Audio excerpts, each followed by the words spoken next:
Okay, you guys, today's the day I'm gonna tell you the whole crime, what happened, and the crime that got me in jail, and the crime that got me my sentence, all my time, my record, everything. We're gonna talk about it today. But before we get into the topic of the video, I have to discuss that all the names are changed, and that anybody that was involved in this case with me was never pursued, and they were immediately taken off the list because I took the charge myself and I went down for it myself, and I never mentioned any names. So, but there was somebody else involved. But just to protect them and their identity, I'm gonna change the names, of course. We're not gonna be talking about what city this happened in or anything like that. So, and the case is already open. Is a closed case, so they're not gonna reopen the closed case. And the family's already, the victims were already taken care of. They got the restitution. They got whatever they lost in reimbursement. So it's over. It's been over 5 years since it happened, so we could talk about it without incriminating anybody. Now, before we talk about the crime, we have to talk about what type of person and where I was at as a person, like mentally, so you guys can have an idea of like why I did it and this and that. So, at the time when this happened, I was addicted to drugs and I was already shooting up. So, I was pretty deep into my addiction. And I was just looking for a quick buck anywhere that I could make some money without having a job for my next fix, for a place to stay, hotels, whatever. I needed money at the time. And I'm not saying that I'm not justifying it, but this is just what my mindset was. Now, I met a friend. I wouldn't call him a friend, actually. I'll call him more of an associate that I got high with. And so I met this associate. I met this guy through a friend of mine, one of my best friends since middle school. We lived right next to each other. We went to the same middle school, to the same high school, and everything. And for this video, we're gonna call her Sarah. Now, my friend Sarah was dating a guy named Tony at the time, and Sarah introduced me to Tony because we all did the same drugs and this and that, and we all can make money together or whatever. So she introduced me to Tony, and me and Tony started doing a lot of drugs together and hanging out. And we'll go over to his house, and we'll just hang out and do this and that. I'll sleep there. He'll take, you know, all that good stuff, all that drug addict stuff. You know what I mean? But um, we he one day he approached me and said, "Hey man, I think my girl is cheating on me with somebody." And I was like, "Well, what do you want to do? Like, do you want to go say something? What are you trying to do? Like, why are you telling me this?" He tells me this because he wants to burglarize his house. Now, being the dumbass that I was and being addicted to drugs and needing money, I jumped on the bandwagon and I was like, "Dude, let's do it. Like, let's go get this house." So, Tony actually he knew about the schedule of when they would be home and everything, so he kind of broke it down for me, and he already had the plan laid out. All I had to do was tag along and not be an idiot. But of course I was an idiot because I ended up in jail, like, so well, we'll get to it. Anyway, we get to the house, and the house has a front yard and a backyard. Now, the idea was to go into the backyard and open a window because supposedly the window was going to be open already. They never locked it. So we got to the backyard and I pushed the window open. Now, my dumb ass didn't have any gloves on. So push the window. My fingerprints are there now. Reach my hand in the window, and the window is right next to the back house door, the back door. So I'm able to reach the doorknob, unlock it, and open it and let ourselves in. Now, once we get into the house, we immediately go to the bedroom, and I just take everything that's in sight. I take jewelry, electronics, laptops, iPads, PS4s, whatever was there, watches. There was a fake Rolex watch.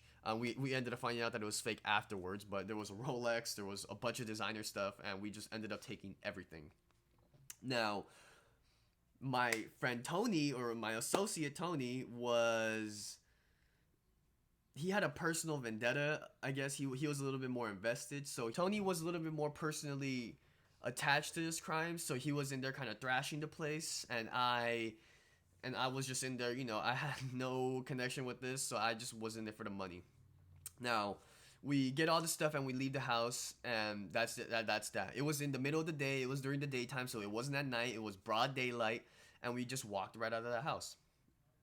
Now, that's what happened during the crime. It was pretty short. It was in and out, boom bang, and around 8 months to a year later, one of my friends or an associate told me that sheriffs came to their house asking about me because it was a known address that I would hang out at a lot.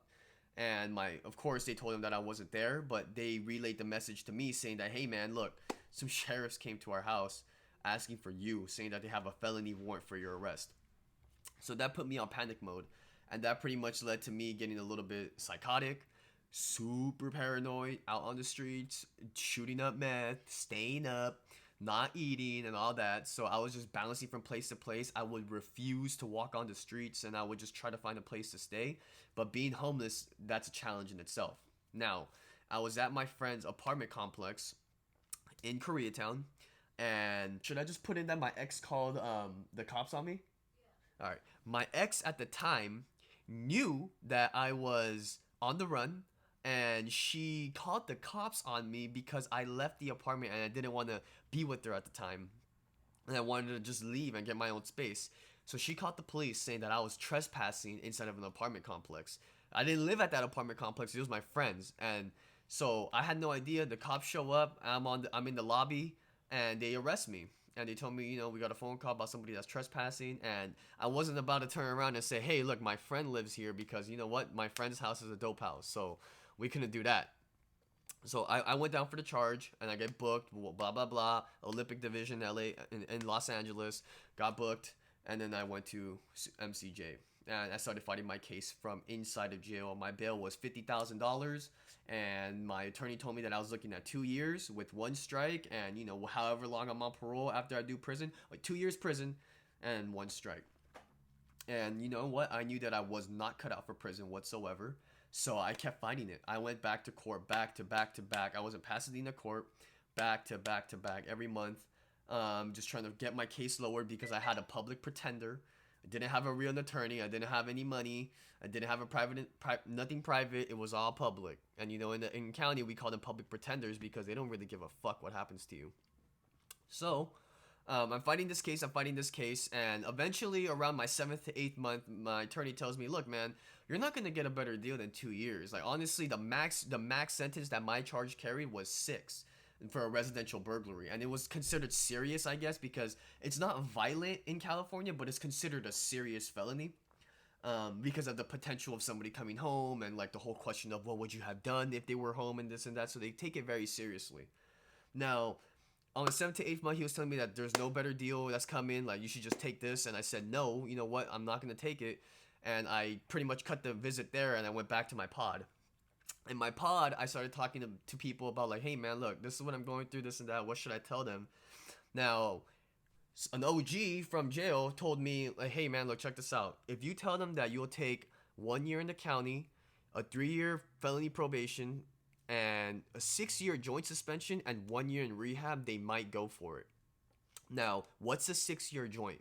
If you're not from California, it might be called something different, but a joint suspension is basically you taking a joint means they let you out today, but if you catch any other charge or any type of fuck up, you automatically get the amount of years that joint carries. So since I took that 6-year joint, after they let me out, if I commit any crime, anything, or it might be like a misdemeanor or a felony that might, not a probation violation, but like a misdemeanor or a felony, that can trigger and get me the whole 6-year joint, and I would have to do at least 50% to 85% of that time. Now, the court system, or according to the inmates and according to all the inmate lawyers, they said that they love giving they love giving this deal out because statistically people mess up all the time. The amount of probation violations and the chance of you coming back to jail, the statistics are very high. So they love giving out these joint suspensions so that they could come back and that they would have to do 5-6 years when they could have just done 2, and that's better for the prison system because that's more money. So there's a little bit of incentive on both sides. Now, me knowing me, I said, you know what, let me take this joint. I'm confident that I'm not going to mess up. I'm going to finish the program. I'm going to do all that I need to do and just figure it out. Now, my dumbass ran away. They let me out. They gave me the deal. They gave me the one. I already did 8 months in county, so I got time served. They gave me 3 years felony probation, and they also gave me 1 year inpatient rehab. And that's my other video about my experience. You guys could go check that one out if you guys are curious. Now, after I took that deal, they took me out to a rehab center called, I can't, Biber Tabernacle in Santa Clarita. I was in Biber Tabernacle for maybe like 2 or 3 days, and I was like, man, this shit is ass, and I left. So I left the rehab. I got caught the next week or two for there was a warrant out for my arrest immediately once I left because it was a court ordered program, and I got caught up a week or two later. So I went back to jail, and when I went back to jail, they didn't violate my joint suspension, and I got lucky, and they said, you know what, we're gonna give you another chance. We're gonna send you back out there. Where do you want to go? I said, let me just go back to that Biber Tabernacle place and I'll try to do it. They let me back out again, and my dumbass ran away again and got caught up 2 weeks or 3 weeks later. And when I went back to jail for that time, that is when I got shanked in the face. And that is the whole story on Lockdown 23-1. So that whole story on Lockdown was not my first time in jail. So I don't want anyone to get confused by that. So I already been to jail like many times before this.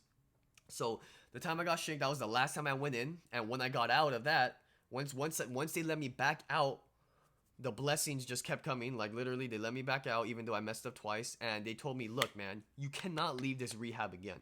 Where do you want to go? My idea was to go far away from my friends. So I told them, just get me in the program far away. My pastor, my mom's pastor that she goes to church to, he came to court and he suggested that I go to a program out in Bakersfield. And the judge was like, you know what? Okay, even though it's not in the same county, I'm going to let you go to Bakersfield, finish that 1 year program, and I'm going to need you to check into an LA County probation office that's closest to Bakersfield, and the one that was closest to me at the time was going to be Lancaster. So I got released, and I was supposed to do the program and go to do my probation meetings every month, drive down to Lancaster and drive back. And that's pretty much that leads to the rehab story. So yes, guys, that's what happened. That's the charge that got me pretty much clean, that got me into the program and changed my whole life. That was the last crime that I ever got charged with. There were a lot more crimes before that. There's a story on when I went to juvenile camp for the first time. That's basically just juvenile hall, long term. And how I ended up in there was I was attending this high school at the time, and I decided to burglarize it and steal a computer, and I got caught the very next day. But that is not a video for today. That is gonna be in a future video. So like and subscribe if you want to see more, but they're coming anyway. So at the end of the day, I am an ex-felon with the strike, which is crazy to me. And what a strike is basically if I ever go to jail again, any charge that I get will be double the time. So let's say I break into a car or something and the charge originally comes with 6 months to a year in jail, I would automatically have to do double that. That's what a strike is. So you know what? I mean, I learned my lesson. I was in a very dark place at the time, and I just want to share my experience with you guys. And if you guys are interested, of course, more videos are to come, a lot more stories. And thank you guys for tuning in today, and I'll be back with another video soon. Bye.